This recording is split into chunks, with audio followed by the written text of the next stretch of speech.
विद्महे सुवर्णपक्षाय धीमहि तन्नो गरुडः प्रचोदयात्.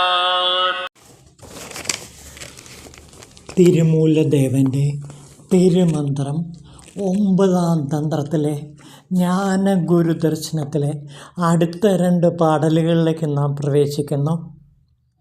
തന്നെത്താൻ നിനപ്പോരെ ശിവനും നിനച്ചു പോരും ഭ്രൂമധ്യമാം ചുനയ്ക്കുൾ ചിത്തൊളിയായി വിളങ്ങും ഈശനെ അജപാമന്ത്രം കൊണ്ട് നീ പൂജിച്ചെന്നാൽ ആശാമയമൊക്കെ അറുത്ത് ഈശൻ്റെ ഹൃത്തായിത്തീരും. ഗരുഡസ്വരൂപം ധ്യാനിച്ചവനെ പ്രത്യക്ഷം കാണുന്നളവിലെ വിഷം കെട്ടു പോകുന്നതിന് തുല്യം ഗുരുവിൻ സ്വരൂപം ചിന്തിക്കുമ്പോഴേ മലം 3 ഒരുമിച്ചൊഴിഞ്ഞു താനും ശിവമായി ഭവിച്ചുകൊള്ളും. അതിൻ്റെ അർത്ഥം ഏതാണ്ട് ഇങ്ങനെയാണ്: തന്നെത്താൻ നിനപ്പോരെ ശിവനും നിനച്ചു പോരും. എന്നെ ഞാൻ നനയ്ക്കുമ്പോൾ, എന്നിലെ ശിവനെ ഞാൻ നനയ്ക്കുമ്പോൾ, അഹം ബ്രഹ്മാസ്മി എന്ന ആ മഹാവാക്യം നിരന്തരം ഓർക്കുന്ന ഒരു സാധകനെ ശിവൻ തീർച്ചയായിട്ടും എപ്പോഴും സ്മരിച്ചു കൊണ്ടേയിരിക്കും. തൻ്റെ ഹൃദയത്തിൽ ചേർത്ത് വെച്ച് അങ്ങേയറ്റം പരിലാളിക്കും. ഭ്രൂമധ്യമാം ചുനയ്ക്കുൾ ചിത്തൊളിയായി വിളങ്ങും. ഭ്രൂമധ്യത്തിൻ്റെ ഉള്ളിൽ ചിത്തൊളിയായി പ്രകാശിക്കുന്നവനാണ് ദേവൻ. അതായത് നമ്മുടെ ഭ്രൂമധ്യത്തിൽ 3-ാം കണ്ണായി പ്രകാശിക്കുന്നവനാണ്, ജ്ഞാനക്കണ്ണായി പ്രകാശിക്കുന്നവനാണ് ശിവൻ. ഈശനെ അജപാമന്ത്രം കൊണ്ട് നീ പൂജിക്കുക. ഈശനെ ശിവഭഗവാനെ നീ അജപാമന്ത്രം കൊണ്ട്, സോഹം മന്ത്രം കൊണ്ട് പൂജിക്കുക. അങ്ങനെ വരുമ്പോൾ ആശമാഞ്ഞ് ഒരാഹൃത്തും ഈശൻ്റെ ഹൃത്തായി തീരും. അതോടുകൂടി ആശകളെല്ലാം ഇല്ലാതായി നിൻ്റെ ഹൃദയം ശിവഹൃദയമായി മാറും, ഈശൻ്റെ ഹൃദയമായി മാറും. ഇതാണ് തിരുമൂലദേവൻ പറയുന്നത്.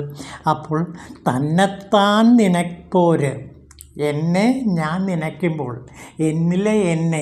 എന്നിലെ ശിവനെ ഞാൻ നനയ്ക്കുമ്പോൾ ശിവൻ എൻ്റെ ഹൃദയത്തിൽ വന്ന് പരിലസിക്കുകയും ശിവൻ നിരന്തരം എന്നെ മാറോട് ചേർത്തണയ്ക്കുകയും ചെയ്യും. ഭ്രൂമധ്യത്തിൽ ചിത്തൊളിയായി ശിവൻ വിളങ്ങും. അപ്പോൾ നമ്മുടെ ശരീരത്തിൽ തന്നെ ശിവൻ വിളങ്ങിക്കൊണ്ടിരിക്കുകയാണ്. അതാണ് തിരുമൂലദേവൻ ഇവിടെ പറയുന്നത്.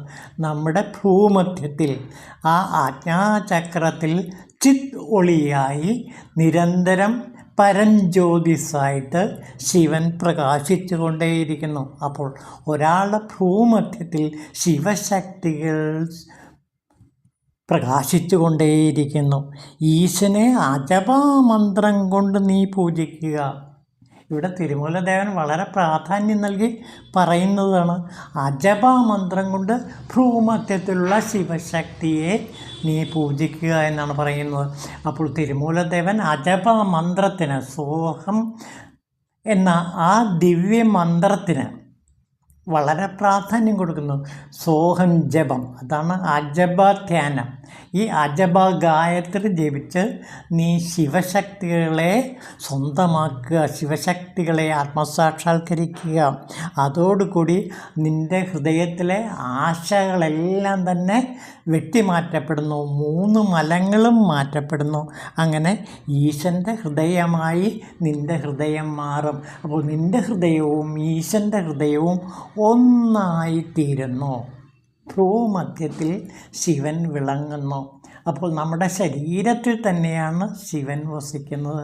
നമ്മുടെ ശരീരത്തിലെ ഭ്രൂമധ്യത്തിൽ ഭഗവാൻ ശിവൻ ശക്തിയോടൊത്ത് പ്രകാശം ചൊരിഞ്ഞുകൊണ്ട് അരുൾപ്പെരും ജ്യോതിയായി നിന്ന് നമ്മെ നെഞ്ചോട് ചേർത്ത് സ്വീകരിക്കുന്നു. അപ്പോൾ ഇവിടെ തിരുമൂലദേവൻ നമുക്ക് കാണിച്ചു തരുന്ന മഹനീയമായ ഒരു ദർശനമുണ്ട്. ആ ദർശനം എന്താണ്?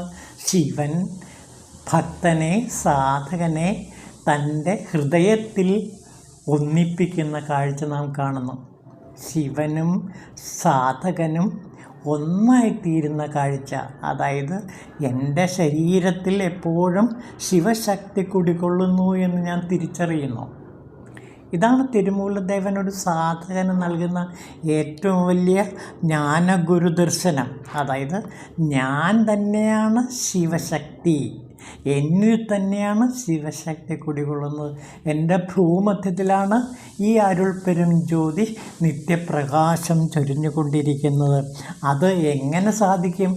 ഈ നിത്യപ്രകാശം നിരന്തരം എനിക്ക് അനുഭൂതമാകണമെങ്കിൽ ഞാൻ അജപാധ്യാനം നിരന്തരം ചെയ്യണം. സോഹം മന്ത്രം ഞാൻ ജപിച്ചുകൊണ്ടേയിരിക്കണം. ഹംസസോഹം ഞാൻ, അതായത് അജപ ഗായത്രി നാം നിരന്തരം ജപിച്ച് ഈ ശിവസാന്നിധ്യത്തെ നിരന്തരം അനുഭവിക്കുക. അപ്പോൾ അജപയ്ക്ക് വളരെ പ്രാധാന്യം തിരുമൂലദേവൻ കൊടുക്കുന്നുണ്ട്. ഇവിടെ അജപാധ്യാനത്തെക്കുറിച്ച് നമുക്ക് ഭഗവാൻ സത്യസായി ബാബ എന്താണ് പറയുന്നത് എന്ന് നോക്കാം. 2002 ഒക്ടോബർ 12 പ്രശാന്തി നിലയത്തിൽ ഭഗവാൻ ശ്രീ സത്യസായി ബാബ നടത്തിയ ആ പ്രഭാഷണം നമുക്ക് ശ്രദ്ധിക്കാം. അതിൽ പ്രധാനപ്പെട്ട കാര്യങ്ങൾ ഭഗവാൻ പറയുന്നു. മനുഷ്യനിൽ സോഹം എന്ന ദിവ്യതത്വം അദ്ദേഹം പറയാണ്. സോഹം ഓരോ ശ്വാസത്തിലും നിറഞ്ഞു നിൽക്കുന്നു എന്നാണ് പറയുന്നത്. വളരെ പേർ ഈശ്വരനെ ബ്രഹ്മാവായും വിഷ്ണുവായും മഹേശ്വരനായും ധ്യാനിക്കുന്നു.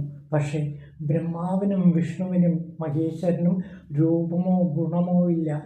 ഈശ്വര സർവഭൂതാനാം, ഈശ്വരൻ എല്ലാ ജീവജാലങ്ങളിലും വസിക്കുന്നതെന്ന് പറയാറുണ്ട്. പക്ഷേ ഏത് രൂപത്തിലാണ് അവിടുന്ന് എല്ലാറ്റിലും സ്ഥിതി ചെയ്യുന്നത്? എങ്ങനെ ഒരാൾക്ക് ഈശ്വരനെ ധ്യാനിക്കാൻ കഴിയും? ദിവ്യത്വം മനുഷ്യൻ അവൻ്റെ ഓരോ ശ്വാസത്തിൻ്റെ രൂപത്തിലും വർത്തിക്കുന്നു. അത് അവന് ഗ്രഹിക്കുവാനും കേൾക്കാനും ബോധ്യപ്പെടാനും കഴിയും. എങ്ങനെ അത് കേൾക്കാൻ സാധിക്കും? അത് മനസ്സിലാക്കാൻ എങ്ങനെ കഴിയും? മനുഷ്യനുള്ള ഈ അദൃശ്യമായ ശ്വാസത്തെ ഉപനിഷത്തുക്കൾ ബ്രഹ്മൻ, ആത്മാവ് എന്നിങ്ങനെ വിളിക്കുന്നു. ശ്വാസത്തിൽ സർവത്ര വ്യാപിച്ചിരിക്കുന്ന ശബ്ദമാണ് ശബ്ദബ്രഹ്മം, അതായത് ആദിശബ്ദം.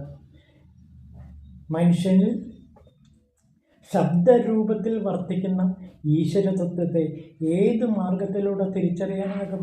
മനുഷ്യൻ്റെ ശ്വാസത്തിൽ തന്നെ സോഹം എന്ന രൂപത്തിൽ ഈശ്വരത്വം വർത്തിക്കുന്നു. സ എന്നാൽ അത് ദിവ്യത്വം എന്നാണ് അതിനർത്ഥം. സോഹം എന്നാൽ ഞാൻ അതാകുന്നു. സോഹം എന്ന രൂപത്തിൽ മനുഷ്യനിൽ സ്ഥിതി ചെയ്യുന്ന ആദിശബ്ദം മനുഷ്യനിലുള്ള ദിവ്യത്വത്തെ സ്ഥിരീകരിക്കുകയാണ്. ഈ രൂപം മനസ്സിലാക്കാൻ സാധ്യമാണോ? ഇത് മനസ്സിലാക്കാൻ സാധിച്ചാൽ നിങ്ങൾക്ക് സ്വന്തം സത്വത്തെ തന്നെ മനസ്സിലാകും. അപ്പോൾ ശിവനെ മനസ്സിലാക്കണമെങ്കിൽ സോഹം എന്ന തത്വം മനസ്സിലാക്കുക. ശബ്ദം മനസ്സിലാക്കാതെ രൂപത്തെ ധ്യാനിക്കാൻ ശ്രമിക്കുകയാണെങ്കിൽ ദിവ്യത്വം മനസ്സിലാകുകയില്ല. രൂപം നിർണ്ണയിക്കുന്നത് ഗുണമാണ്. സോഹം സത്വഗുണാധിഷ്ഠിതം. സത്വഗുണം ഈശ്വരത്വമാണ്, അതായത് ശിവതത്വമാണിത്. പിന്നെ അപ്പോൾ ഒന്നാമത്തേത് ശിവതത്വമാണ് സോഹം. സോഹത്തിലെ മറ്റൊരു തത്വം വിഷ്ണു തത്വമാണ്. ഈ വിഷ്ണു തത്വത്തിൻ്റെ രൂപം എന്താണ്? മനസ്സിലെ വിചാരങ്ങളെ ഈ തത്വം പ്രതിനിധീകരിക്കുന്നു. മനസ്സ് സങ്കല്പങ്ങളെ കൊണ്ടും വികല്പങ്ങളെ കൊണ്ടുമാണ് ഉണ്ടാക്കിയിരിക്കുന്നത്. ക്രിയാത്മകവും നിഷേധാത്മകമായ വിചാരങ്ങളാണ് മനസ്സിൽ നിറഞ്ഞു നിൽക്കുന്നത്. ഇതാണ് വിഷ്ണു തത്വം. വിഷ്ണുവിൻ്റെ നാഭിൽ നിന്ന് ഉത്ഭവിച്ച മറ്റൊരു തത്വമുണ്ട്, ബ്രഹ്മതത്വം. ബ്രഹ്മം വാസ്വരൂപമാണ്. അതായത് മനുഷ്യനിൽ നിന്ന് ഉത്ഭവിക്കുന്ന ഓരോ വിചാരവും വിഷ്ണു ആണെന്ന് അറിയുക. ശരീരത്തിൽ നിന്ന് വരുന്ന ഓരോ ശ്വാസവും ഈശ്വരൻ തന്നെ. അതായത് ദിവ്യത്വം മനുഷ്യനിൽ സോഹം എന്ന രൂപത്തിൽ വ്യാപിച്ചിരിക്കുന്നു. ഒരു കാലത്തും അത് അവനെ വിട്ടു പോകുന്നില്ല.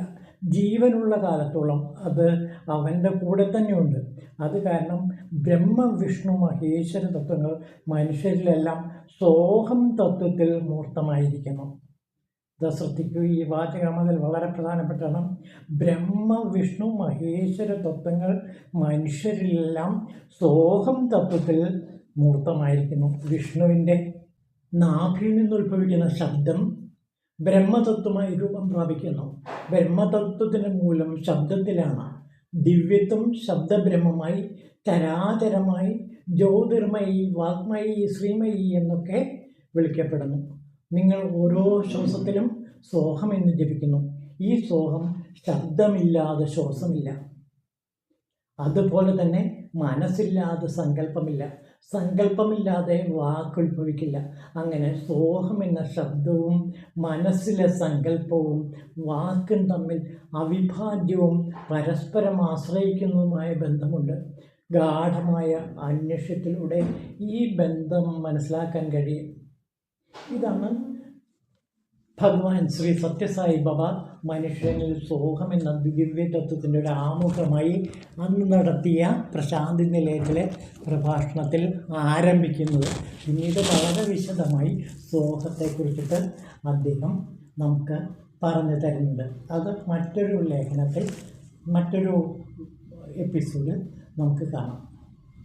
ഓം ശിവായ തിരുമൂലദേവായ നമഃ.